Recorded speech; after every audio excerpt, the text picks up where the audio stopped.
नाम बदल जाने से कंसेप्ट नहीं बदलता है।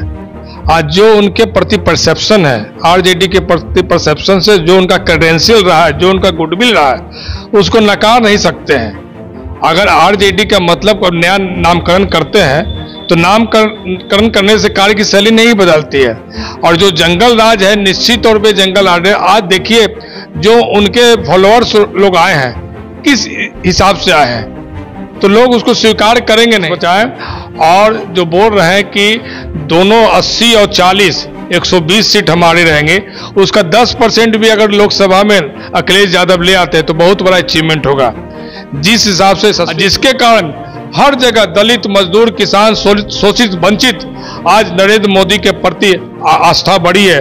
जो मोदी की गारंटी है लोगों ने महसूस। 70 बीजेपी, कोई शक ही नहीं है ना, कोई शक नहीं है।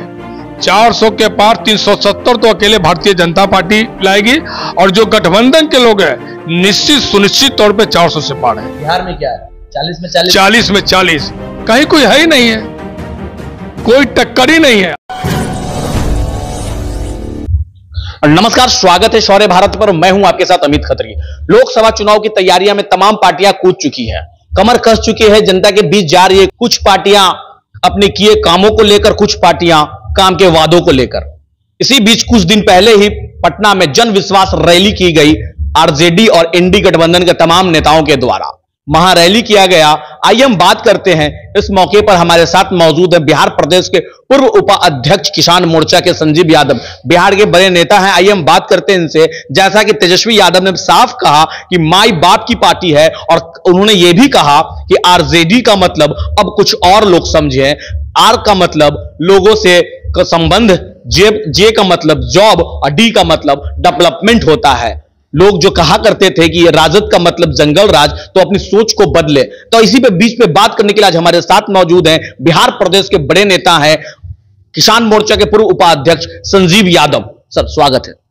आपका भी स्वागत है अमित जी, और शौर्य चैनल का भी स्वागत जो लगातार जन सरोकार और राजनीतिक मुद्दे को जन जन तक पहुंचाने के लिए मैं ढेर सारी आपको शुभकामनाएं देता हूं। हालिया के दिनों में भी आपने देखा कि राजद के द्वारा या फिर इंडी गठबंधन के द्वारा एक महारैली का आयोजन गांधी मैदान में किया गया, जहां बीजेपी समेत नीतीश सरकार पर जमकर निशाना साधा गया। ऐसे में उन्होंने ये भी कहा कि जंगल राज नहीं है, आरजेडी का मतलब अब कुछ और होता है। आर से होता है अधिकार, और जे से जॉब, और डी से डेवलपमेंट। क्या कहेंगे इस पर? देखिए, नाम बदल जाने से कंसेप्ट नहीं बदलता है। आज जो उनके प्रति परसेप्शन है, आरजेडी के प्रति परसेप्शन से जो उनका क्रेडेंशियल रहा है, जो उनका गुडविल रहा है, उसको नकार नहीं सकते हैं। अगर आरजेडी का मतलब और नया नामकरण करते हैं तो नामकरण करने से कार्य की शैली नहीं बदलती है। और जो जंगल राज है निश्चित तौर पे जंगल राज है। आज देखिए जो उनके फॉलोअर्स लोग आए हैं, किस हिसाब से आए हैं, तो लोग उसको स्वीकार करेंगे नहीं। आप नाम कुछ भी बदल लीजिए, लेकिन जो आपके प्रति जनता में परसेप्शन गया हुआ है, जो लोग की धारणा है, उस धारणा को बदलने में बहुत समय लगेगा। यूपी के मुख्यमंत्री, पूर्व मुख्यमंत्री अखिलेश यादव जी भी पहुंचे। उन्होंने कहा कि बिहार के 40 और यूपी के 80 सीट हराएंगे और भाजपा को देश से भगाएंगे। पहले वो अपना उत्तर प्रदेश को बचाएं, बिहार तो छोड़ दीजिए ना, पहले उत्तर प्रदेश बचाएं। और जो बोल रहे हैं कि दोनों 80 और 40 120 सीट हमारे रहेंगे, उसका 10% भी अगर लोकसभा में अखिलेश यादव ले आते हैं तो बहुत बड़ा अचीवमेंट होगा। जिस हिसाब से यशस्वी प्रधानमंत्री ने दलित, शोषित, गरीब, बुढ़वा के लिए काम किया है, गौपालकों के लिए काम किया, पशुपालकों के लिए काम किया, गौ संवर्धन की बात की है, गौशाला की बात की है, हर जगह देखिए ओबीसी की बात करें, हर जगह लोक कल्याणकारी, जन कल्याणकारी। उनके राज में क्या कभी प्रधानमंत्री निधि सम्मान योजना में किसी को 2-2 हजार रुपये मिलता था क्या? कभी गैस चूल्हा मिला क्या? दुनिया का सबसे बड़ा स्कीम आयुष्मान भारत, जो गरीब गुरबा कभी सोच भी नहीं सकते थे कि हम मेदांता अपोलो फोर्ट में जा सकते हैं, वो गरीब गुरबा के बहू बेटी, घर के लोग, किसान आज हर जगह जा रहे हैं। और आयुष्मान भारत 5 लाख की जो योजना है उसका लाभ उठा रहे हैं। कल तक धुआं से हमारी चाची दादी खाना बनाती थी और रतौंदी और श्वास के रोग से ग्रसित होती थी। आज वही गैस योजना के कारण आज हर घर में गैस के कारण देखिए वायु भी प्रदूषित नहीं होता है, वायुमंडल भी संरक्षित रहता है और लोग भी निरोग हो रहे हैं। तो इतनी तरह की योजना है कि समय अगर आप आप बता रहे हैं कि बहुत कम समय में अपनी बातों को रखना है, समय का अभाव है, मैं अतिक्रमण नहीं करना चाहता हूं। प्रधानमंत्री ने लगातार इस 10 वर्षों में जो योजना लागू की है, आज देश की आजादी के बाद कभी इतनी योजना नहीं है, और जिसके कारण हर जगह दलित, मजदूर, किसान, शोषित, वंचित आज नरेंद्र मोदी के प्रति आस्था बढ़ी है। जो मोदी की गारंटी है लोगों ने महसूस किया है। आप तो कह रहे हैं कि किसान, दलित और जितने भी अति पिछड़े लोगों की आस्था बढ़ी है, पर लेकिन जो इंडी गठबंधन के लोग उनका साफ कहना है किसान आज उपेक्षित है। और आप भी किसान वर्ग से आते हैं, किसान के आप उपाध्यक्ष हैं किसान मोर्चा के, क्या कहेंगे? देखिए, जो भी वो लोग बोल रहे हैं वो सब राजनीतिक से प्रेरित है। कल तक वही कांग्रेस की सरकार में खाद जब कोई लाने जाता था तो लाठी चलता था। आज खाद जितना जरूरत है उतना मिलता है। उसके बाद नैनो खाद आया, रेट भी घटा, उसकी गुणवत्ता और उसकी क्वालिटी भी बढ़ी। साथ ही साथ अब प्रधानमंत्री ने जैविक खेती खाद, प्राकृतिक खाद, तमाम तरह के किसानों के लिए ऐसी लोक कल्याणकारी योजना है जिससे खेत खलियान, मजदूर, किसान लगातार खुशहाल हो रहे हैं। और न सिर्फ खुशहाल हो रहे हैं बल्कि उसकी आमदनी बढ़ी है, गुणवत्ता बढ़ी है, उसकी उत्पादकता बढ़ी है, जिसके कारण हमारा एक्सपोर्ट भी बढ़ा है। तो आज जो भी लोग किसान के बारे में दुष्प्रचार कर रहे हैं, दिग्भ्रमित कर रहे हैं, कहीं न कहीं राजनीति से प्रेरित है।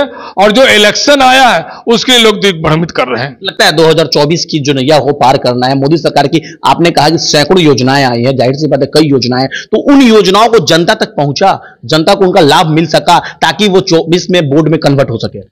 भाई लाभ मिला तभी तो आप देख रहे हैं। राजस्थान का रिजल्ट देख लीजिए, अब हिमाचल प्रदेश का देख लीजिए, राजस्थान का देख लीजिए।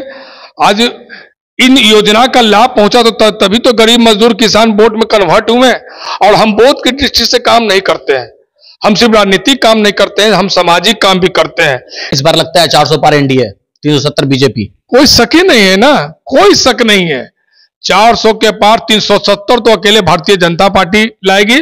और जो गठबंधन के लोग हैं निश्चित सुनिश्चित तौर पे 400 से पार है। बिहार में क्या है? 40 में 40, 40 में 40, कहीं कोई है ही नहीं है, कोई टक्कर ही नहीं है। आप रैली नहीं रैला कर लीजिए, कुछ भी कर लीजिए।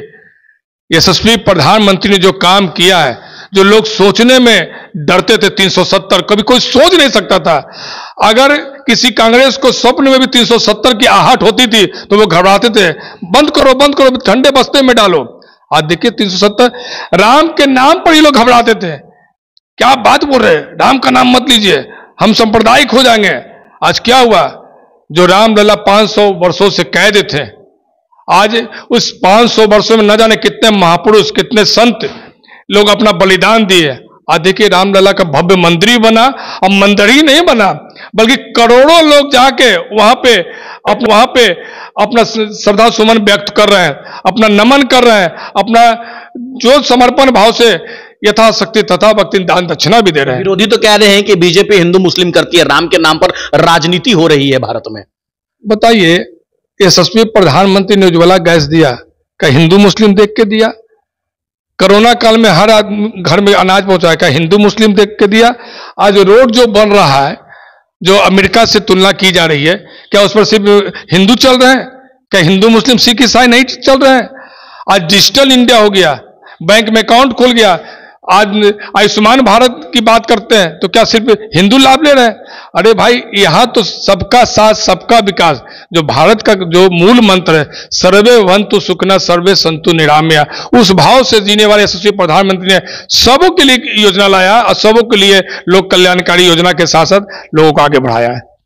बिहार की राजनीति में एक सरगर्मियां तेज हो चुकी है। माननीय लालू प्रसाद यादव ने एक बयान दिया है कि नरेंद्र मोदी हिंदू नहीं है, और साथ ही साथ उनके परिवार के बारे में जो बोला है, कैसे देखते हैं इसको?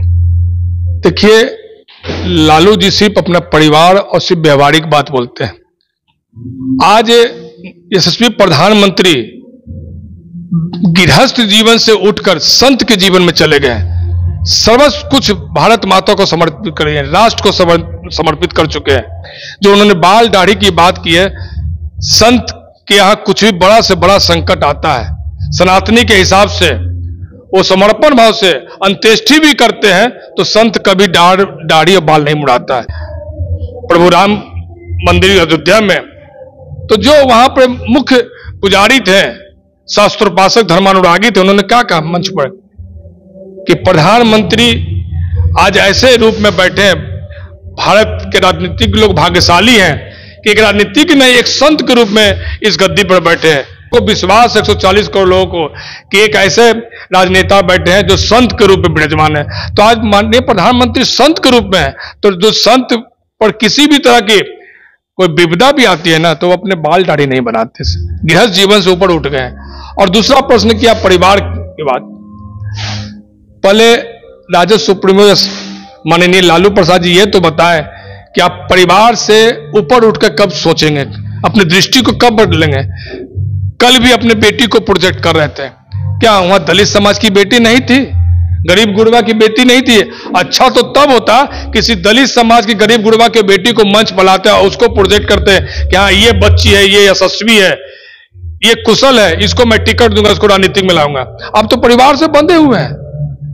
आप तुलना करते यशस्वी प्रधानमंत्री जी के, वो तो परिवार से ऊपर उठ गए, वो तो पूरे विश्व को परिवार मानते हैं। वसुदेव कुटुंबकम, भारत का जो दृष्टि रहा है, सनातन का जो दृष्टि रहा है, वसुदेव कुटुंबकम, पूरा विश्व भी मेरा परिवार है। राजद सुप्रीमो की सोच बहुत छोटी है और यशस्वी प्रधानमंत्री का सोच बहुत ही व्यापक है, जो पूरे विश्व को परिवार मानता है। उस छोटे परिवार में क्या जिएगा, तो इसलिए कोई तुलना ही नहीं है।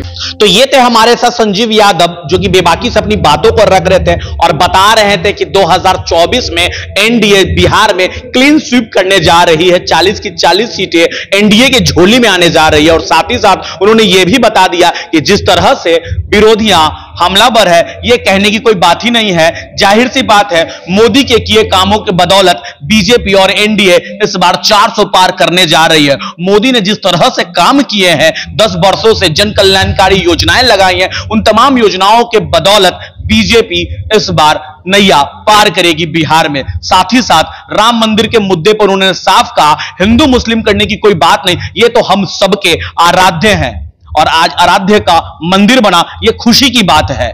जाहिर सी बात है, अब देखना होगा आने वाले कल में क्या होता है बिहार की राजनीति में। बने रहें शौर्य भारत न्यूज के साथ, मैं हूं आपके साथ। के उज्जवल भविष्य के लिए एक प्रयास है यूसी मैथ्स। यूसी मैथ्स बच्चों के बेसिक स्किल्स को शार्पन करने में काम कर रहा है। UC maths is a abacus based whole brain development programme जो 5 से 13 साल के बच्चों के लिए है। Our first branch is Kids Temple School, Kachori Gali, Patna City, and second branch is Manoranjan Panchayat Bhavan, Chalital, Pachim Darwaja, Patna City, and our contact number is 7903433032. एक अटूट विश्वास शुद्धता का, एक अनमोल रिश्ता खूबसूरती का। जगमोहन लाल शिवरत्न लाल ज्वेलर्स 105 वर्षों से आपके भरोसे का प्रतीक। गोल्ड और डायमंड के अति सुंदर मन लुभावन गहनों के साथ हमारे यहाँ है हैंडक्राफ्टेड ज्वेलरी, सिल्वर ज्वेलरी एवं स्टोन्स की संपूर्ण range. Complete hallmark jewellery showroom. खुल के मनाइए खुशियाँ जगमोहन लाल शिवरत्न लाल ज्वेलर्स के साथ, पटना सिटी चौक, पटना।